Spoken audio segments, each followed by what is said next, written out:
नमस्कार, जय श्री माता जी। स्वागत है आप सभी उपस्थित ऑनलाइन साधक सहयोगी जन।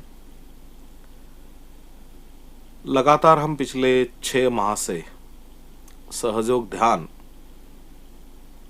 जिसकी संस्थापिका परम पूज्य श्री माता जी निर्मला देवी जी, उन्होंने जो ज्ञान प्रदान किया था, उनके भाषणों का आधार लेकर, उनके प्रवचनों का आधार लेकर, उनके भाषणों से भी डायरेक्टली इसका सीखने का हम सबका प्रयास निरंतर जारी है।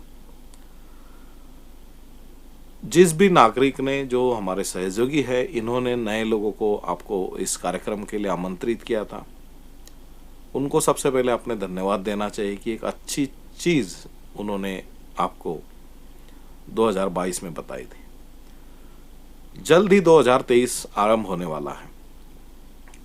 इस महीने के अभी आखिरी कुछ शनिवार बचे हैं। आज का ये जो सत्र है एकादश रुद्र शक्ति पर आधारित है, और अगला जो होगा यानी 17 तारीख का, ये 17 तारीख का जो सत्र होगा, ये जो पूरे लगातार 6 महीने से जो बैच चल रही, इसका ये आखिरी सत्र होगा। क्योंकि इस महीने के आखिरी सप्ताह में क्रिसमस महोत्सव होने वाला है और हर जगह पे छुट्टियों का माहौल होता है। जनवरी के पहले सप्ताह में नए साधकों के लिए आत्म साक्षात्कार का कार्यक्रम रहेगा, और उसके पश्चात तुरंत हम नई बैच आरंभ करेंगे, बिल्कुल शुरुआत से।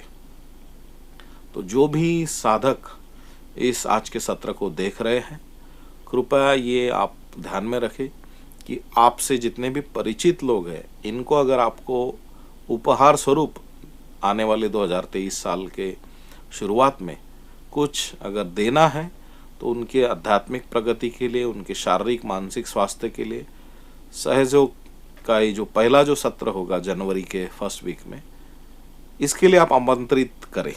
यही सबसे बड़ा उपहार रहेगा।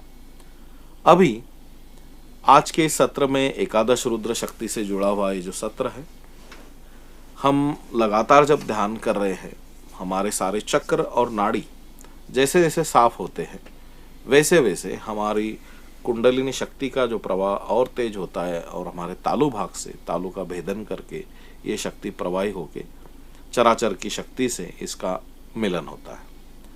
अभी यहाँ पर जब हम जैसे जैसे ध्यान में तरक्की करेंगे, तो आपके ध्यान में आएगा कि कई सारी ऐसी सूक्ष्म बातें हैं, सूक्ष्म चीजें हैं, जो हमारे सूक्ष्म शरीर से जुड़ी हुई है, जिनको श्री माता जी ने अपने प्रवचनों में बोल के रखा है। हमने आज्ञा चक्र के बारे में जानकारी ली थी, लेकिन ये जितने भी शक्ति के स्वरूप है, इनका और एक स्वरूप होता है जो एकादश रुद्र की शक्ति के रूप में हमारे इस आज्ञा चक्र के बाजू में गोलाकार बैठा होता है। परमात्मा ने जो भी शक्ति बनाई है, प्रेम की शक्ति है, इसको कभी भी विध्वंस के रूप में इस्तेमाल नहीं किया गया।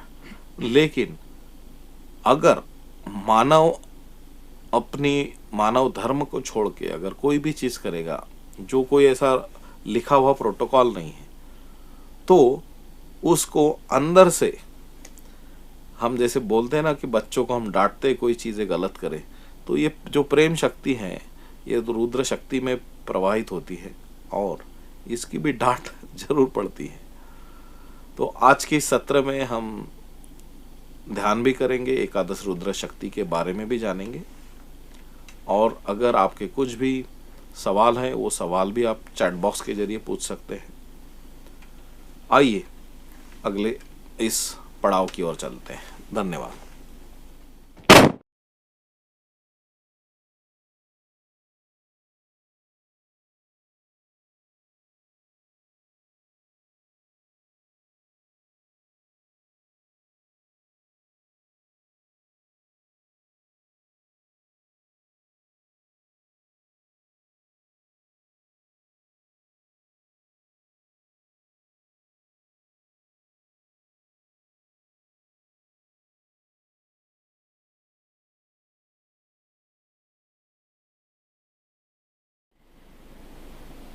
जय श्री माता जी। परम पूज्य श्री माता जी की कृपा में अब हम ध्यान को आरंभ करते हैं। दोनों हाथ जोड़कर विनम्रता पूर्वक श्री माता जी से प्रार्थना करें। श्री माता जी, आज का ये ध्यान आपके चरणों पर समर्पित है। आप जैसा चाहे वैसा ध्यान, संतुलन अवस्था, निर्विचार अवस्था आप हमें दिलवा दीजिए। यही आपके चरणों पर नम्र प्रार्थना। सभी लोग कुंडलिनी मां को उठाकर बंधन लें।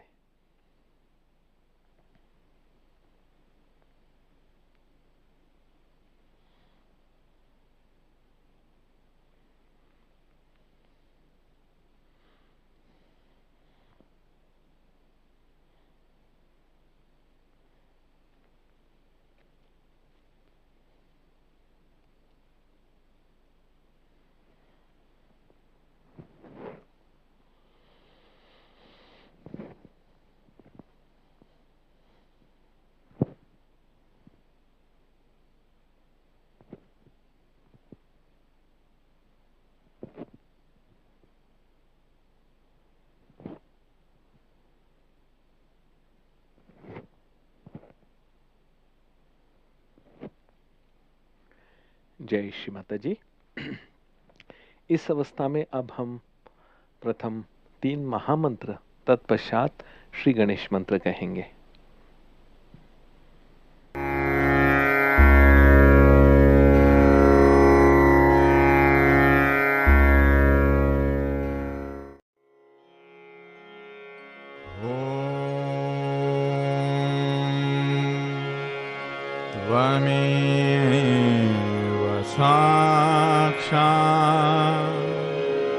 श्री महालक्ष्मी महासरस्वती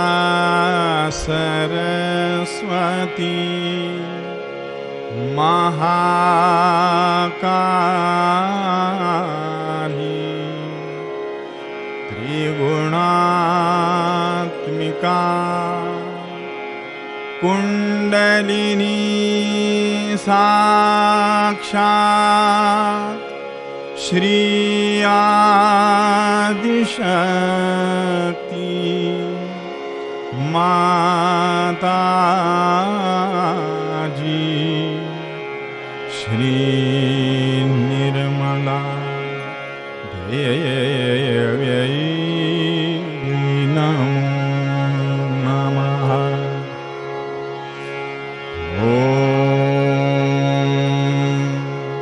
त्वमेव साक्षात् श्रीकल्की साक्षात् श्री आदिशक्ति माता जी श्री निर्मला देव्यै नमो नमः।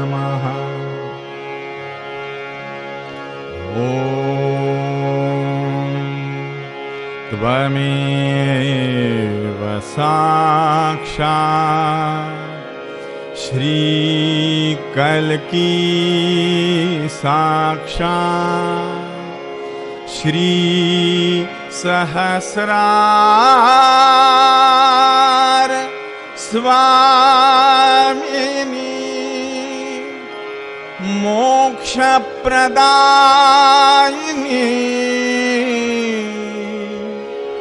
माता जी श्री निर्मला देव्यै नमः।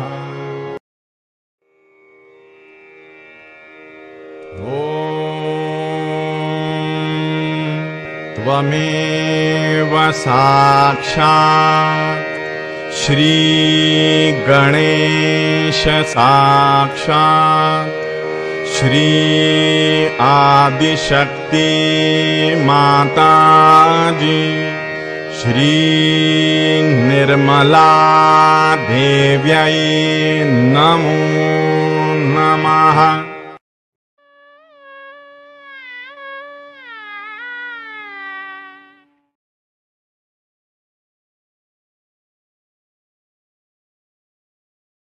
अपना राइट हैंड धरनी मां की ओर रखें।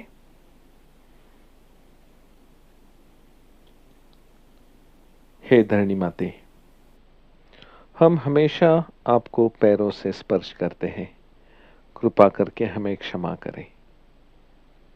हे धरनी माते, मेरे अंदर का जो भी असंतुलन, जड़त्व, तमोगुण के दोष, भूतकाल के दोष, भूतकाल के विचार अभी भी जो बाकी है, कृपावंत होकर आप में इसे समा लीजिए।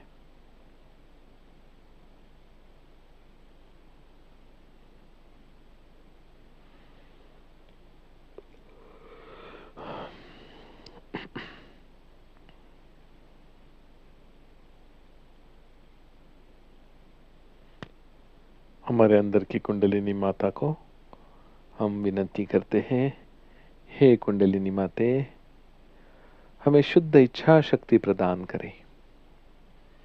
जो परमात्मा की इच्छा वही हमारी इच्छा बनने दीजिए।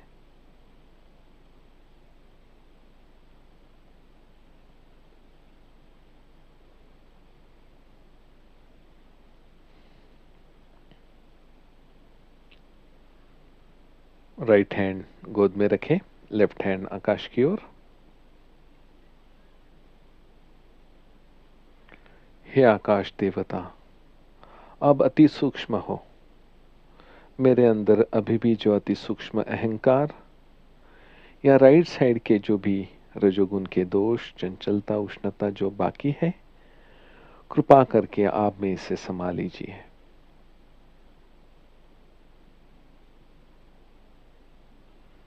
हे कुंडलिनी माते, हमें संतुलन अवस्था और हमारे राइट साइड में शुद्ध क्रिया शक्ति प्रदान करें।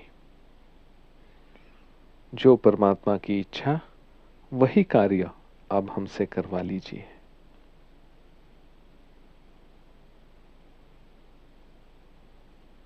हमें कौन से भी कार्य में निर्विचार रहना सिखाइए। अकर्म में उतारिए।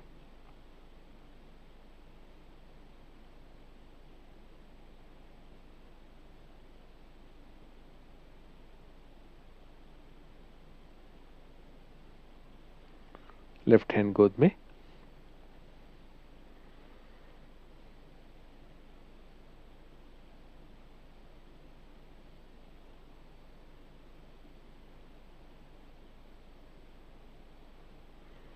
हृदय पर हाथ रखते हुए महसूस करें कि मैं शुद्ध आत्मा हूं। परमात्मा का अंश जो मेरे अंदर है वो आत्मा है और वो मैं हूं। मैं शुद्ध आत्मा हूं। मैं शुद्ध पवित्र आत्मा हूं। मैं शुद्ध पवित्र आत्मा हूं।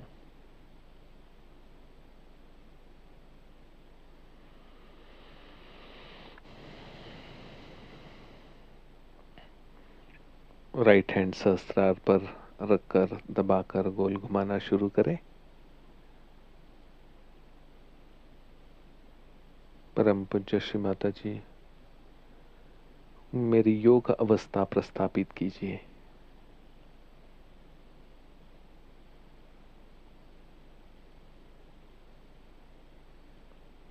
Mother, please establish my self-realization and the connection with the divine. Make me a good transmitter of divine energy.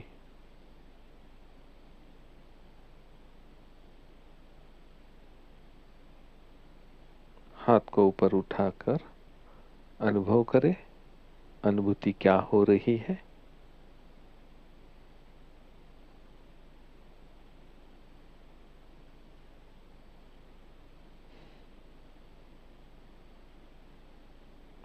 Right hand को गोद में रखें।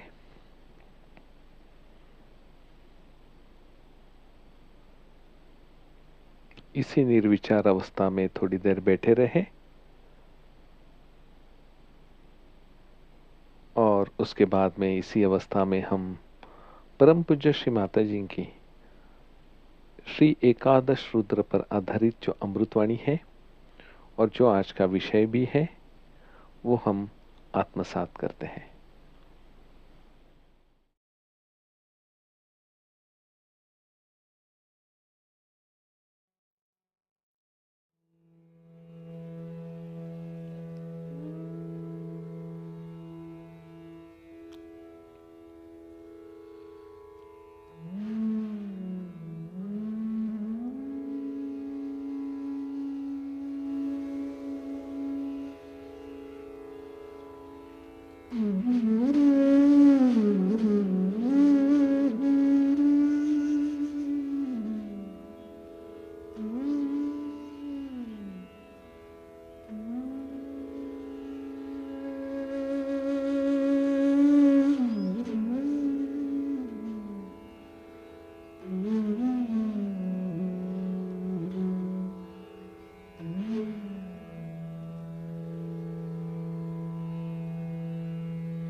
According to Indian calendar, called as Parivartani Ekadashi. Now, today is the 11th day of the moon.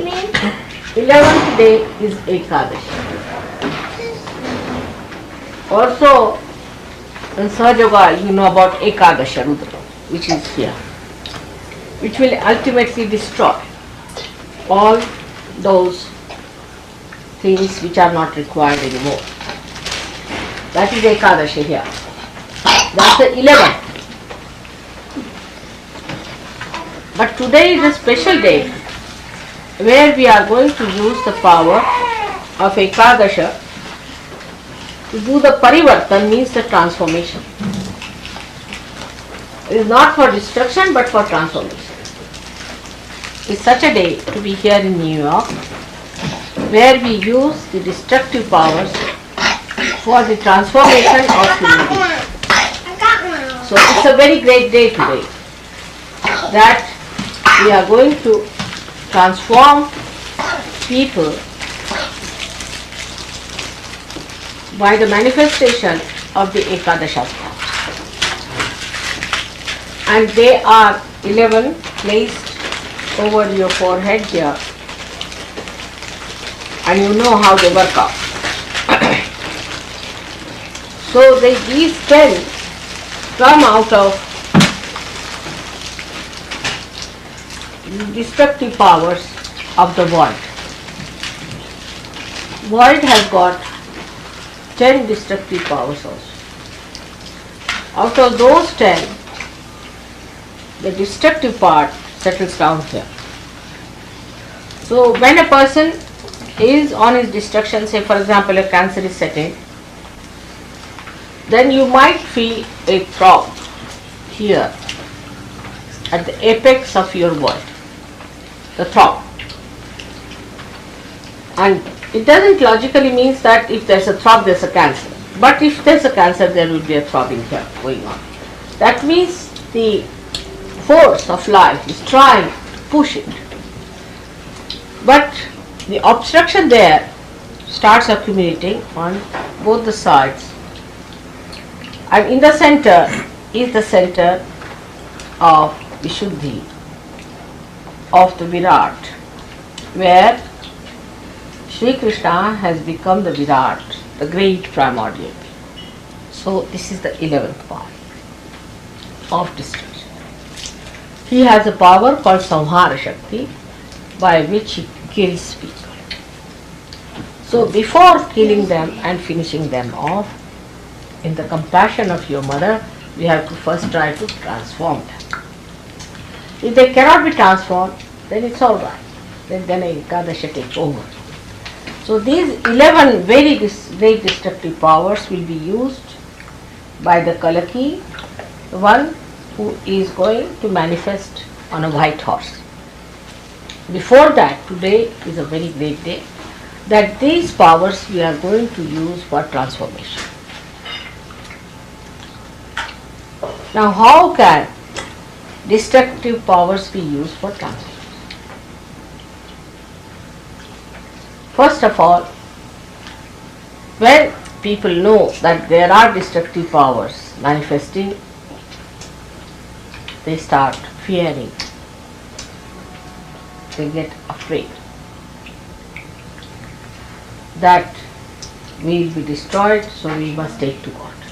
That's one of the ways. Secondly, if a person comes to know about any destructive disease like cancer, he wants to find out a method. And there is no method available on a human level. So then he thinks of God and wants to come nearer. The fear brings him closer to God.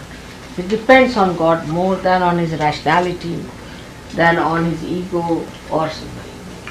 And he wants to depend on God's powers to cure him or to save him from this destruction. Because he is now on the brink of destruction. As soon as cancer is set in, he knows that there is no end to it and he has to be destroyed. So this is another way people take to transformation, to change their attitudes, to change their value systems. I have known of many husbands or wives who got cancer and their counterparts became very mild, gentle, kindly, romantic. They tried to give all the love, all the protection, all the good things to a person who is going to die now of Ekadashi. So a kind of a transforming temperament starts coming in a man, that he sees that the person with whom he has lived all his life is now going to be no more. So a kind of beautiful feelings towards the person of giving whatever you have beautiful within you starts, and that's how people develop another kind of personality which was never apparent before. So all the harshness and the aggressiveness drops out and all the sweetness starts pouring in.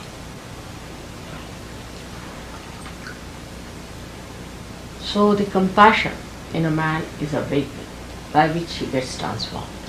Many people who lost their relations, kith and kin, become much more gentle, kindlier people, because Ekadasha has expressed its awe. And also another kind of a fear comes into the mind of the people, that tomorrow this can happen to me also.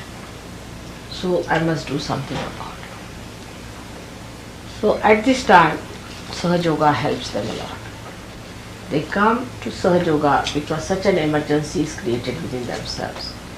And thus they are rushed for their transformation to Sahajayoga. But there's another subtler way this destructive force helps us. By destroying all that is negative within us. Because unless and until that negative is destroyed within us, we cannot become people who can enter into the kingdom of God. We have our ego, we have our superego, and both can be represented here. When you have your ego, very much great ego, then you will find a big blob like ego coming out on this side, a very big one here. Or if you have a superego, you can see another big thing jutting out on the brain here. So on both the sides you might get both the things if both the sympathetic are overactive. If you are not a very collective person, also you might get a blob here. So you might get all the things filled up with your ego, superego, and this Virata's center again blown up in a way that a person develops a face like a monster sometimes. This portion becomes too big, thick, jutting out. There's a character I've seen like that. I think it is Frankenstein or someone. Is it? Yeah, Frankenstein. Yes, that has come from the unconscious, Frankenstein character. All this is swollen up, jutting out, and this place like that. That's really the one that happens to human beings when he becomes a devil himself.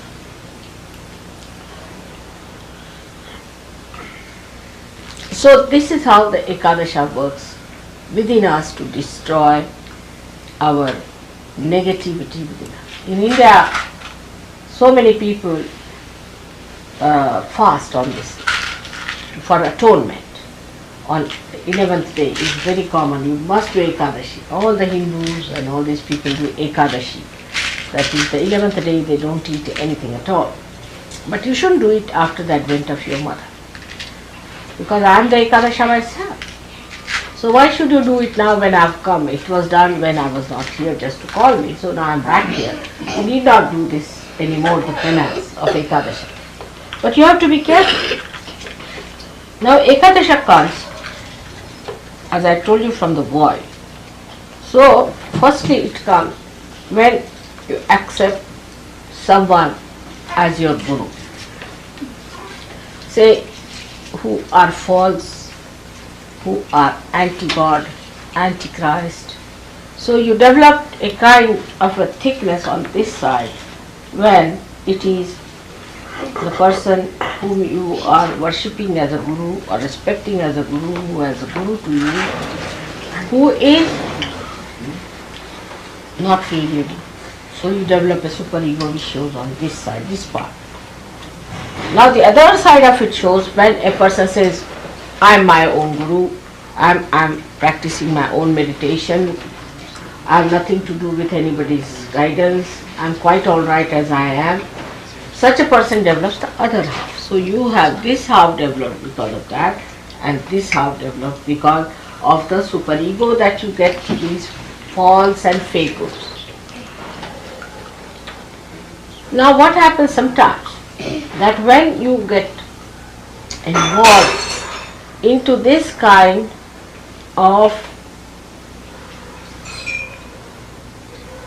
superego behavior, at that time it so happens that you might take over from them. and start using it for your ego. That's the worst time for you. At that time, what you do is to act like the devils yourself. And once you start doing that, your Ekadasha is completely finished.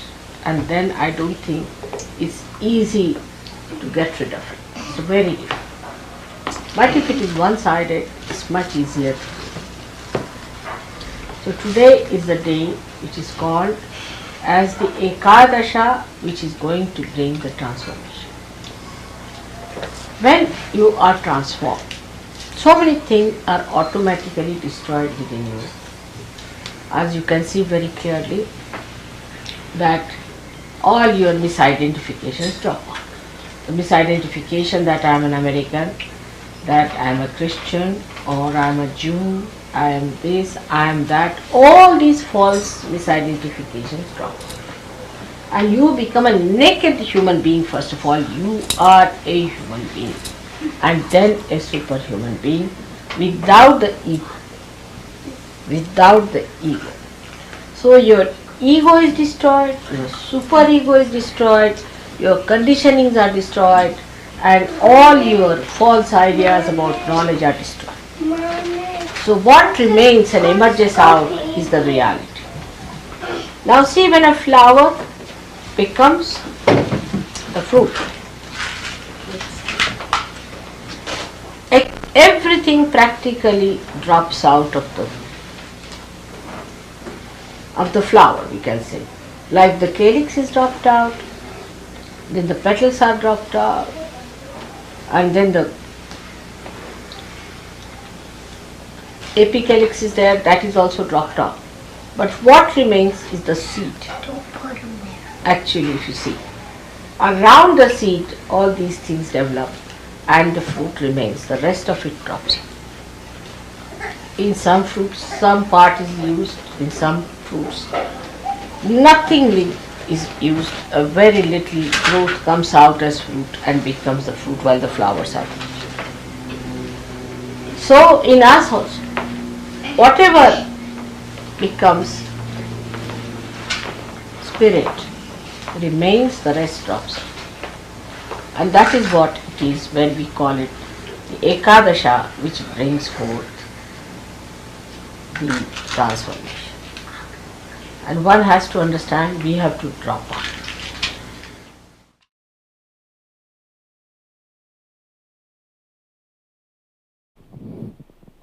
जय श्री माता जी। दोनों हाथ जोड़कर परम पूज्य श्री माता जी को वंदन करते हैं। परम पूज्य श्री माता जी, आपने हमें श्री एकादश रुद्र शक्ति के बारे में आपके मधुर अमृतवाणी से हमें बोध दिया, इसीलिए श्री माता जी हम आपके ऋणी हैं। धीरे धीरे आंख खोले। तो आज का जो टॉपिक है एकादश रुद्र शक्ति के बारे में, और अभी ये जो सुंदर ऐसे अमृतवाणी से पूरा एकादश तत्व श्री माता जी ने हम सभी को बता दिया है। सबसे इम्पोर्टेंट जो बात श्री माता जी ने बताई है, जो हमें समझना बहुत जरूरी है, कि हमारे पेट में जो भवसागर चक्र है, लेफ्ट साइड के 5 गुरु, राइट साइड के 5 गुरु, और इस भवसागर चक्र में इस 2 नाड़ियों में से अहंकार ज्यादा बढ़ गया, यानी राइट साइड का अहंकार, तो उसका जो अहंकार का बलून वो यहाँ पर एकादश रुद्र यहाँ के सूझ जाएंगे, और लेफ्ट साइड का प्रति अहंकार बढ़ गया तो राइट साइड का कपाल पर यहाँ पर स्वेलिंग बढ़ेगा। तो गुरु तत्व और ये रुद्र तत्व, ये बहुत संतुलित रहना बहुत जरूरी है। और सबसे इम्पोर्टेंट बात, जो आखिर वाला जो उदाहरण श्री माता जी ने दिया है, कि परिवर्तन होने के लिए कुछ निकाल के फेंकना पड़ेगा, नष्ट करना पड़ेगा। तो हमारे बारे में हम सोचेंगे तो हमारा अहंकार निकल जाना चाहिए, प्रति अहंकार निकल जाना चाहिए, और जो भी हम खुद का जो आइडेंटिफिकेशन को मिस आइडेंटिफिकेशन किया है, वो सारा मिस आइडेंटिफिकेशन निकल के जाना चाहिए, है ना। जैसे कि बुद्धि नहीं हूँ, शरीर नहीं हूँ, आत्मा हूँ, है ना। और यही समझो 2 रुद्र बढ़ते गए तो आगे जैसे कि श्री माता जी ने उदाहरण दिया, कैंसर जैसे रोग, साइकोसोमेटिक यानी मनोकायिक रोग जो सिर्फ दवाइयों से नहीं ठीक होते, उन्हें आपको ध्यान धारणा भी करना जरूरी पड़ती है। ऐसे टाइप के रोग परेशान करते हैं। तो इस कलयुग में ये रुद्र शक्ति बहुत बहुत इम्पोर्टेंट है। तो अभी हम देखते हैं कि जैसे कि श्री माता जी ने ये तरीका बताया, ये जगह बताई ये रुद्रों की, जैसे इधर 5 और बीच में 1, ठीक है ना। तो एक छोटा सी वीडियो से अब हम ये रुद्र शक्ति का स्थान कहाँ है और इसको कैसे उंगलियों से क्लियर करते हैं और उसके 11 के 11 मंत्र, इनके बारे में एक छोटा सा वीडियो हम देखेंगे और उसका अनुभव भी आप करेंगे। इस वीडियो में जैसे बताया वैसे आप देखिए, सबटाइटल्स भी है। तो एकादश रुद्र के मंत्र हम अभी देखते हैं।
श्री एकादश रुद्र साक्षात ये मंत्र कहते हैं।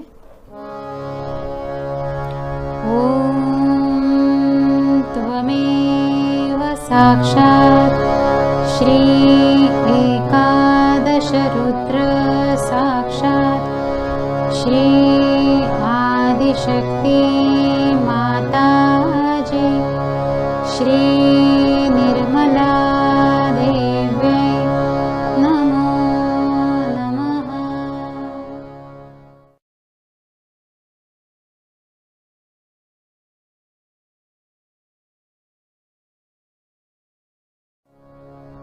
श्री महाहनुमान साक्षात् ओम त्वमेव साक्षात् श्री महाहनुमान साक्षात् श्री आदिशक्ति माता जी श्री निर्मला देव्यै नमो नमः।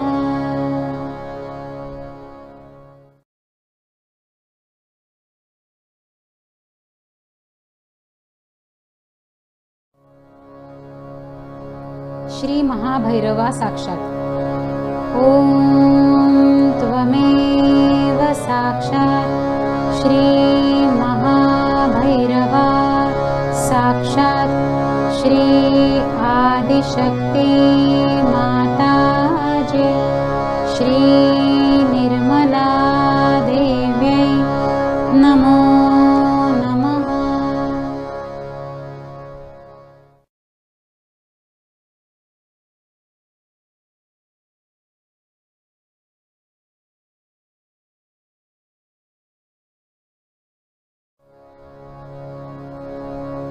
श्री बुद्धाय साक्षात् ओम त्वमेव साक्षात् श्री बुद्धाय साक्षात् श्री आदिशक्ति माता जी श्री निर्मला देव्यै नमो नमः।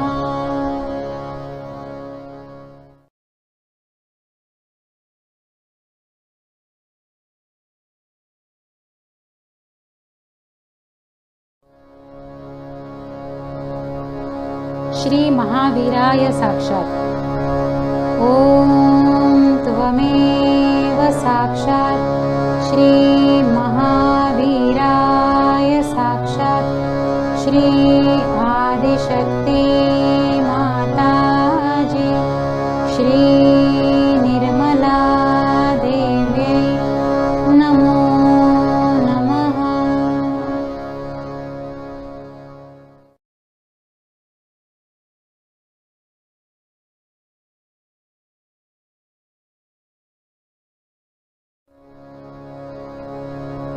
श्री कार्तिकेय साक्षात। ओम त्वमेव साक्षात श्री कार्तिकेय साक्षात श्री आदिशक्ति माताजी श्री निर्मला देव्यै नमो नमः।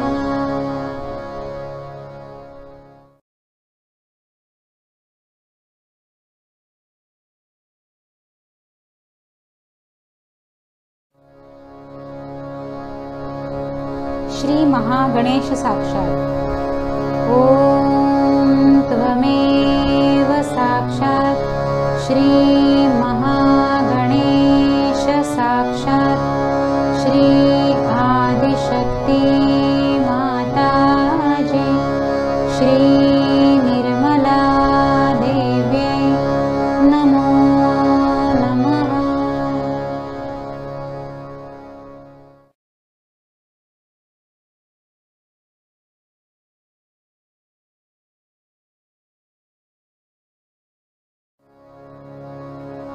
श्री येशु ख्रिस्त साक्षात।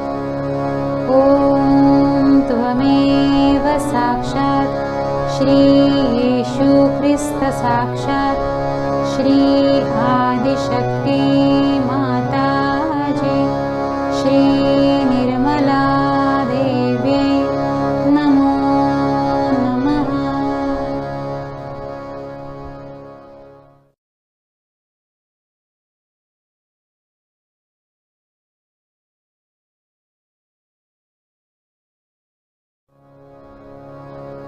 श्री ब्रह्मदेव सरस्वती साक्षात। ओम त्वमेव साक्षात श्री ब्रह्मदेव सरस्वती साक्षात श्री आदिशक्ति माताजी श्री निर्मला देव्यै नमो नमः।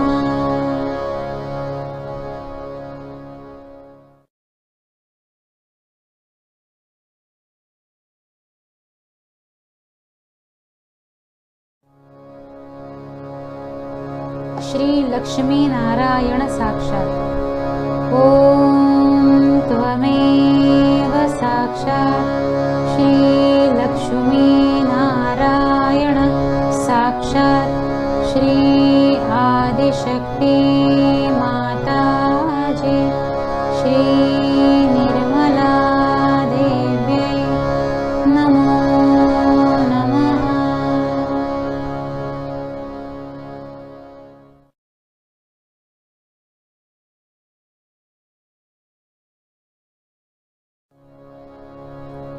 श्री शिव पार्वती साक्षात। ओम त्वमेव साक्षात श्री शिव पार्वती साक्षात श्री आदिशक्ति माताजी श्री निर्मला देव्यै नमो नमः।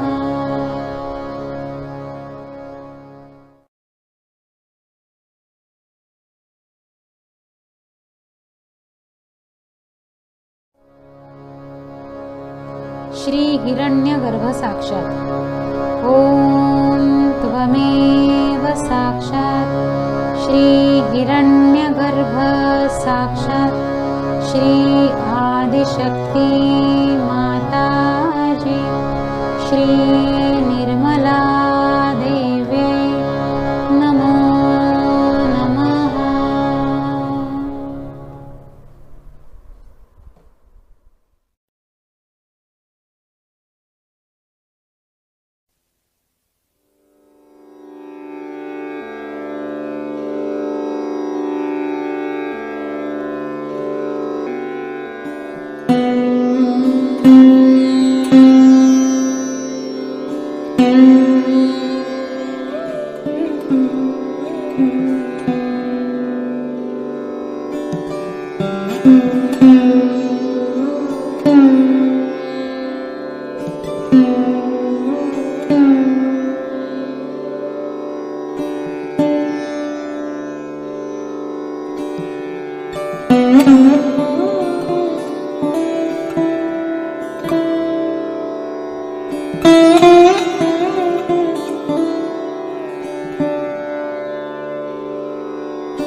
जय श्री माता जी।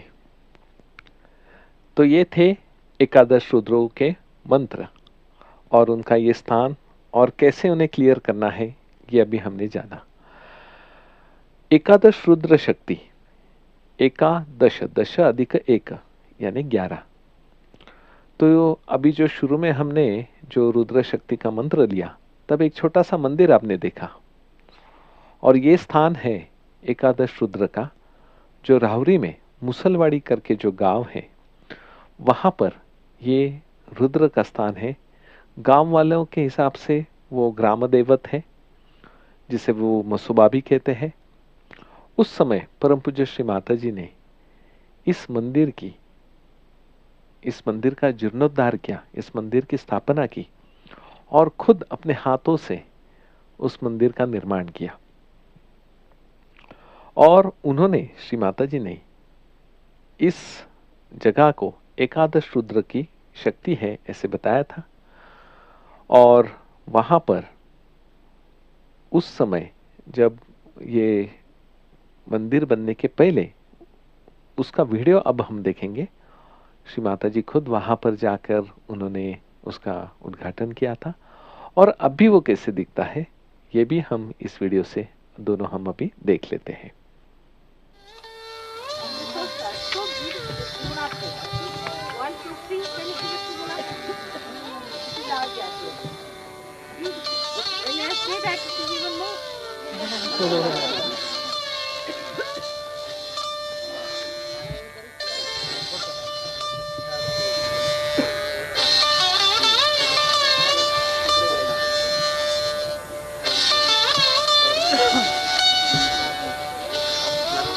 साधू संत सांगू शकतात त्यांनी तुम्ही साधू संत आले नाव काय ठेवणार तुम्ही कारण स्तोत्रालय संबंधासाठी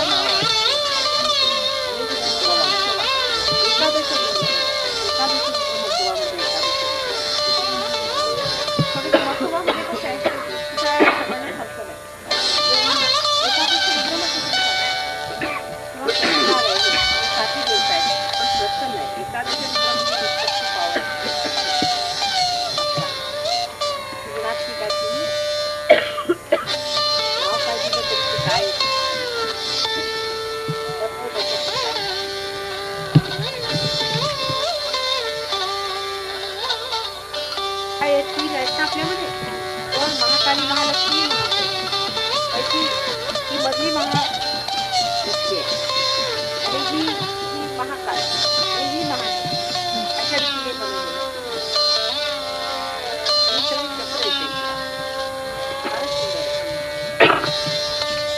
ते पण पवित्र काय माझं मलाही लावलं तर माहिती ते पवित्रच आहे कारण ह्याच्या आसपास जे दगड आहे पण त्याचं पूजन करायचं हे मात्र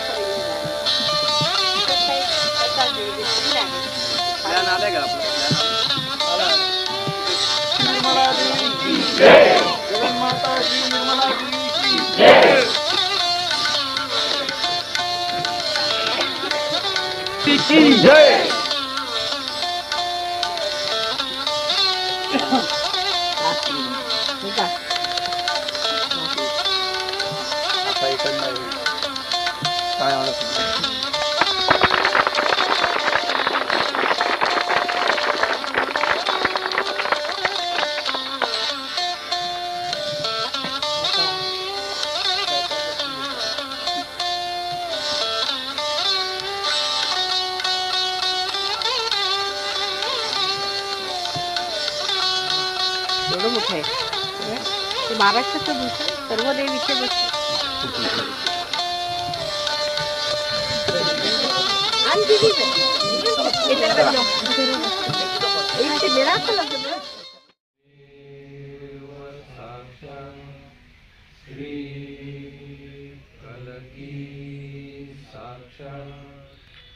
श्री सहस्रार स्वामिनी मोक्षप्रदायिनी माता जी श्री निर्मला देवी नमो नमः।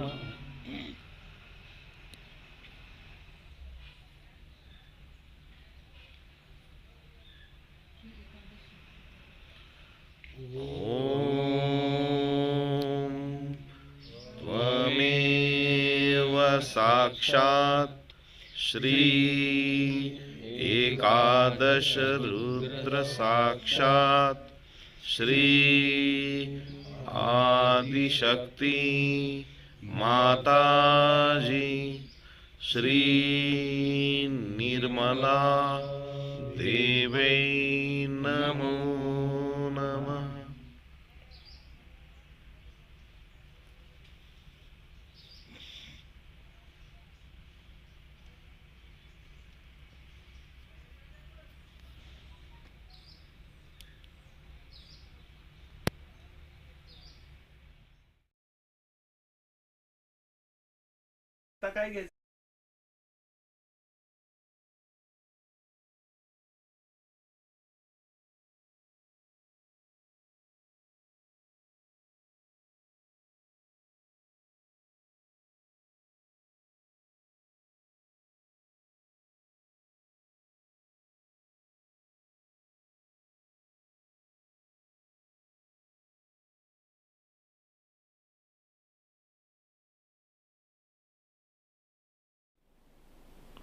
जय श्री माता जी।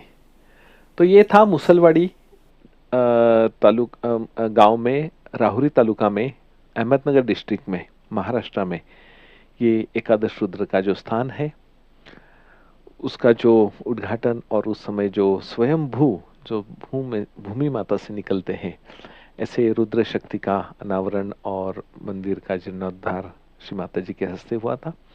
इसका स्थान हमारे इस एरिया पर है जो श्री माता जी ने अभी ऐसा बताया था, या ये 2 उंगलियों से आप ऐसे इस साइड से लेकर यहाँ तक और यहाँ से रिवर्स वापस लेफ्ट साइड आ सकते हैं। आप एकादश रुद्र साक्षात मंत्र भी ले सकते हैं। बहुत बार आपको ऐसा महसूस हुआ कि ध्यान नहीं हो रहा है, विचार आ रहे, या कुंडलिनी माता की अनुभूति यहाँ पर स्पंदन नहीं महसूस हो रहे, सहस्रार पर आज्ञा चक्रों को बहुत बार क्लियर करने की कोशिश कर रहे हैं तो भी नहीं हो रहा है, तो जरूर एकादश रुद्र शक्ति की मदद लीजिए। यहाँ पर हाथ रखकर आप ये जो अभी एपिसोड में जो 11 रुद्रों के मंत्र बताए थे वो आप जरूर ले सकते हैं और इस पर रुक सकते हैं। आखिर में क्या इंपॉर्टेंट है कि यहाँ के बलून्स नहीं बढ़ने चाहिए, और बलून बढ़ने वाले हैं ईड़ा नाड़ी और पिंगला नाड़ी का अहंकार प्रतिअहंकार। ये दोनों को जितना आप इनसे दूर रहोगे उतना हमारी मध्यावस्था और कुंडलिनी की गति ऊर्ध्व की ओर ये ज्यादा देर ऑटोमेटिक, स्पॉन्टेनियस, एफर्टलेस बनी रहेगी। तो ये था आज का एपिसोड जो एकादश रुद्र शक्ति के बारे में हमने श्री माता जी से आत्मसात किया। आप सभी को पता है कि ये जो श्रृंखला चल रही है ये 21 जून से योगा डे से लेकर आज तक चल रही है। अभी अगले हफ्ते का जो सेशन होगा ये लास्ट सेशन होगा इस बैच का। अगले सेशन में हम एक बार जो अभी तक हमने क्या सीखा है उसका एक बार अंदाज लेंगे। उसके बाद में अगला विषय जो हुए नेक्स्ट सैटरडे वाला वो है जो भी हमने अभी ये जो ज्ञान लिया है इसका सारा वर्णन अलग अलग संतों ने पहले ही करके रखा था। तो संत वांग्मय और सहजयोग इसका एक छोटा सा विषय हम अगली बार लेंगे, और उसके बाद में हमें आगे क्या क्या करना है, सेंटर जाने के बारे में और आगे कैसे ध्यान करना है इसके बारे में हम जानकारी लेंगे।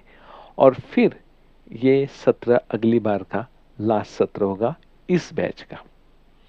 उसके बाद में फिर नया साल आ जाएगा और नया साल में कोशिश रहेगी कि और एक नया पब्लिक प्रोग्राम लेकर ऑनलाइन पब्लिक प्रोग्राम में वापस नए साधकों को लाकर वैसे ही आगे ये एपिसोड्स नए बनते जाएंगे। तो संत और सहजयोग ये टॉपिक अगले सेशन का है। नेक्स्ट सैटरडे 6:30 बजे, यानी हम मिलेंगे। तो आज के लिए हम यहीं पर रुकते हैं। परम पूज्य श्री माता जी को हम धन्यवाद देते हैं। परम पूज्य श्री माता जी, आपने हमसे ध्यान करवा लिया, संतुलन अवस्था प्रदान की, एकादश रुद्र शक्ति के बारे में हमको जानकारी दी। इसलिए श्री माता जी हम आपके ऋणी हैं। मिलते हैं अगली बार, तब तक सभी को जय श्री माता जी।